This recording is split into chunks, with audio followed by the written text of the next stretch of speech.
Hold on to your butts. These are the Squashbuckler Diaries.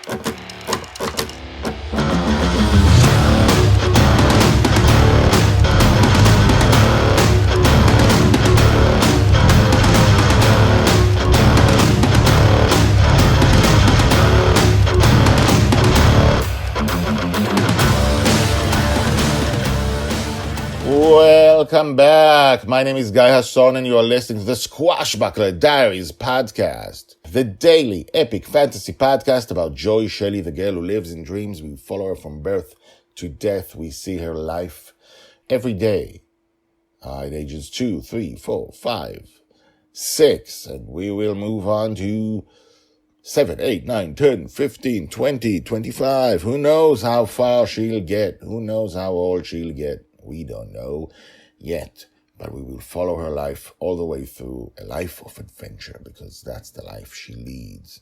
She lives in her father's dreams. When her father falls asleep, he appears on the ship, always in the same place, the flying pirate ship called Bonny's Revenge, and they fly and have adventures because that's what he dreams about. So she has had adventures all her life. They're watched over by the Red Dragon, who is not, she's not from his dream, and she watches over them. They don't know.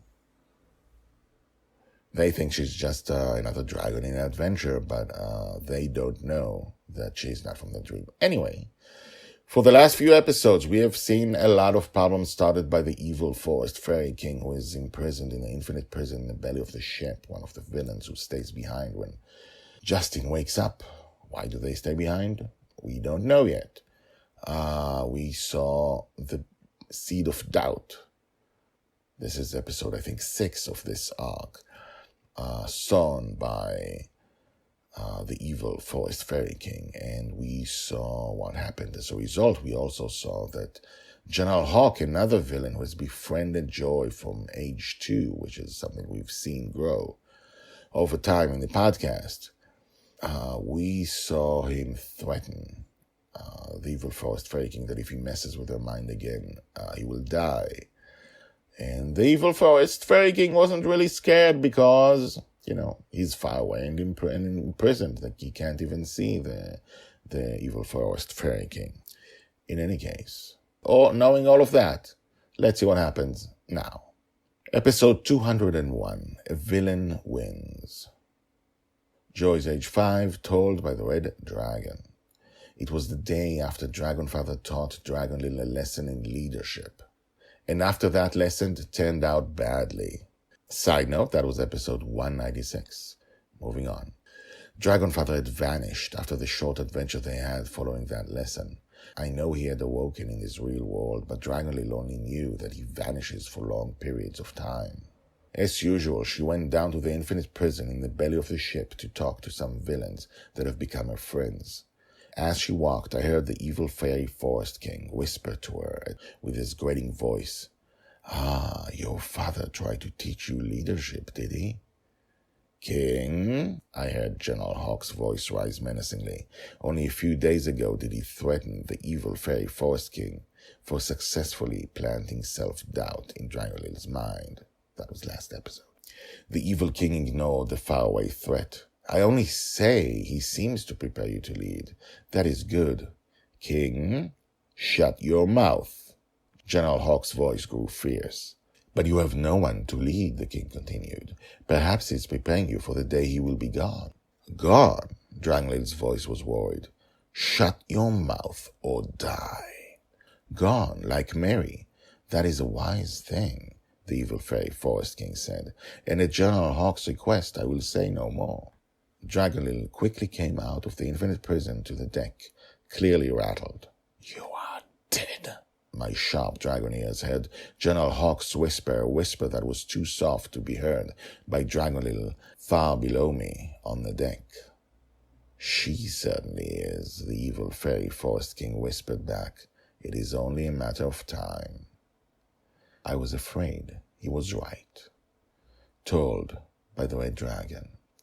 Hashtags Joy, General Hawk, the Evil Forest Fairy King, the Infinite Prison, the Infinite Corridor.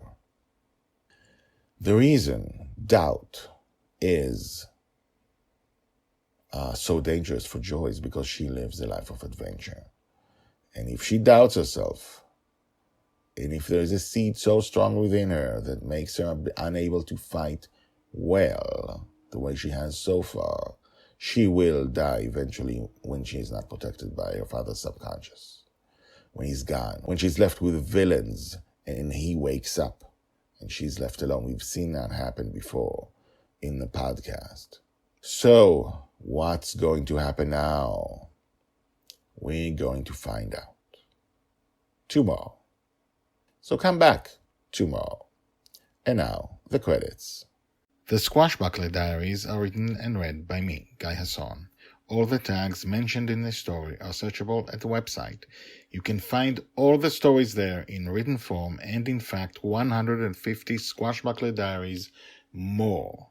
The Squashbuckler Diaries is the diary of Joy Shelley, the girl who lives in dreams. She'll be called the Forgotten Girl by her father. She'll be a true heroine. She'll change the world. This project shows her entire life from birth to death. Check out the website at guyhasson.com. That's GUYHASSON.com. I've been an author and a playwright for more than 30 years, and this is the first time I've used the guyhasson.com website, because The Girl in the Dream is my life project. If you have questions, if you want to comment, please do. You can comment at the website or email me at guyhasson@gmail.com. That's GUYHASSON @gmail.com. The theme music is called Brass Gentleman and is created by Thomas Howardek. My name is Guy Hasson, and this is my life project. Come back tomorrow, and tomorrow, and tomorrow for more.